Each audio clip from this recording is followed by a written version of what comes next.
Hello everyone, अस्सलाम वालेकुम। कैसे हैं आप सब? I hope you all are doing well. I am Sahrej और आज की वीडियो का मैं अपना स्टार्ट करती हूँ। आज की वीडियो थोड़ी सी इंफॉर्मेटिव भी है और ये कि मेरी लाइफ में क्या चल रहा है मैं आपसे वो आज सब डिस्कस करूँगी। और दूसरा उन लोगों के लिए जो स्पेशली जो यूरोप में एक कंट्री से दूसरा कंट्री मूव होना चाहते हों, तो उनको क्या क्या स्टेप्स और क्या क्या उनको फॉलो करना चाहिए और विद फैमिली विद किड्स। तो आज मैं आपको वो सब गाइड करूँगी। Actually, we are living in Hungary, as you know, but my husband got a job in Belgium, so we are moving there. और मेरे हस्बैंड को तकरीबन ये 2 मंथ्स पहले ही ये जॉब की ऑफ़र हुई थी। तो ये हमारे लिए एक अच्छा ऑप्शन था कि हम वेस्टर्न यूरोप में मूव हो जाएं, क्योंकि हंगरी वैसे तो एक बहुत अच्छा मुल्क है, लेकिन यहाँ का एक ड्रॉबैक है, वो है यहाँ की lower currency. So that's why हमने सोचा कि वो एक बेटर ऑप्शन है, तो उसको ज़रूर अवेल करना चाहिए। बस तो हम लोगों ने भी ये डिसीजन ले लिया था। अल्दो ये डिसीजन इतना आसान नहीं था, टफ़ था। और फिर आपको इस तरीके से बिल्कुल एक जगह से अपनी जॉब स्विच करना और फिर दूसरी जगह मूव होना, ये भी एक टफ़ डिसीजन था। लेकिन खैर, जब कदम उठाओ तो अल्लाह ताला ज़रूर आपके लिए रास्ते आसान करता है। हमारे साथ भी कुछ ऐसे ही हुआ था और हमने भी बस एक स्टेप ले लिया था, तो अल्लाह ताला ने हमारे लिए आगे से आगे आसानियाँ पैदा करते गए और हमारा भी काम होता गया। इस सब के बाद हमने जो डॉक्यूमेंट्स रेडी करने थे, और डॉक्यूमेंट्स रेडी करने में सबसे पहले तो मेरे हस्बैंड का पुलिस क्लियरेंस सर्टिफिकेट चाहिए था। वो हमने 1 वीक में ही हासिल कर लिया था और सबसे पहले स्टेप हमने वो किया था। उसके बाद फिर हम लोगों का, मेरा और बच्चों का, हम सब का मेडिकल होना ज़रूरी था। तो वो सब फिर मेडिकल के लिए अभी आप लोग देख ही रहे हैं, ये ट्रेन का सफ़र हम लोग कर रहे हैं। तो हम लोगों ने जाना था बुदापेस्ट, जो कि ये हंगरी का जो मेन सिटी है, काफ़ी बड़ा सिटी है, क्योंकि हम जिस टाउन में रहते हैं वहाँ से ये 2.5 आवर की डिस्टेंस पे था। तो हम लोगों को मेडिकल की अपॉइंटमेंट मिल गई थी। एक्चुअली हम सबके मेडिकल टेस्ट होने थे और ये जो है ब्यूटीफुल सा बुदापेस्ट सिटी, ये स्टार्ट हो गया था। सफ़र बस बच्चों के साथ आपको पता है मुश्किल ही होता है। और फिर हम लोग इतने यूज्ड टू भी नहीं थे, काफ़ी टाइम के बाद ट्रैवलिंग कर रहे थे बच्चों के साथ।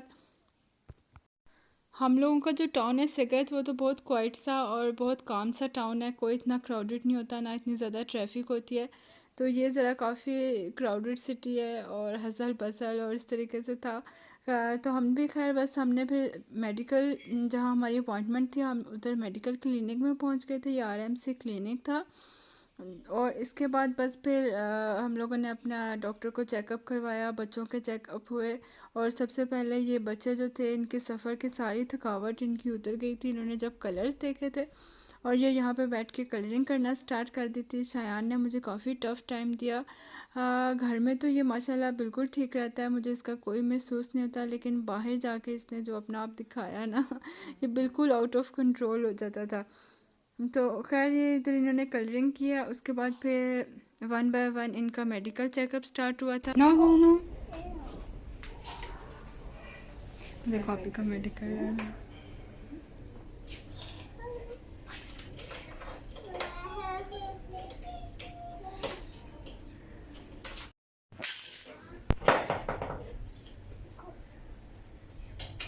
Now these brown spots are those squeeze, squeeze, squeeze.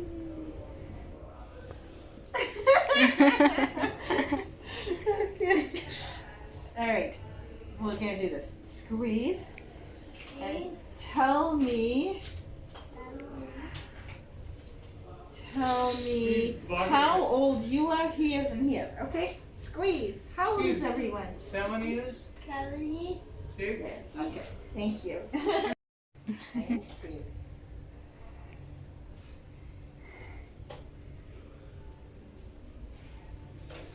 Okay.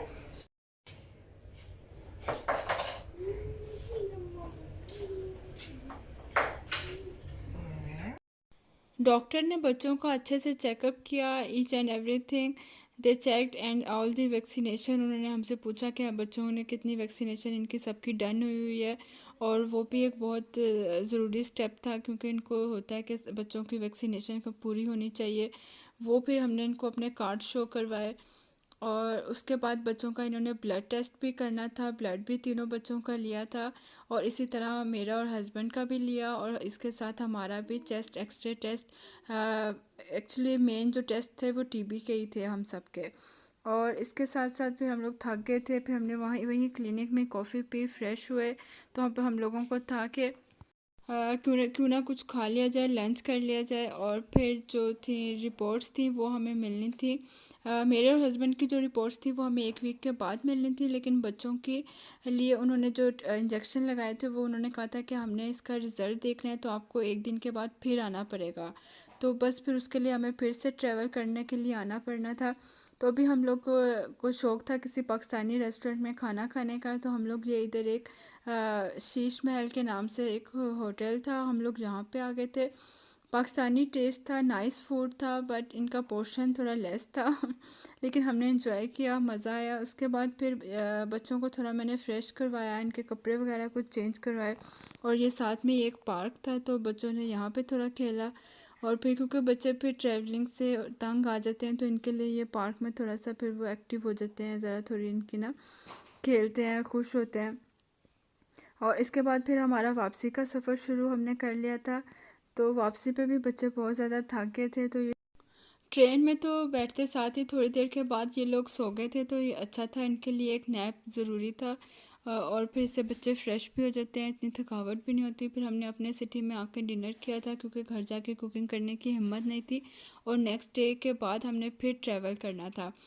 तो वो भी आके डॉक्टर को चेक करवाने ज़रूरी थे क्योंकि इनको जो इंजेक्शन लगे थे उसका डॉक्टर ने रिएक्ट देखना था कि बच्चों को कोई इस तरह के कोई टीबी के कोई सिम्टम्स तो नहीं है। तो वो अल्लाह का शुक्र है क्लियर हो गए थे बच्चों के टेस्ट।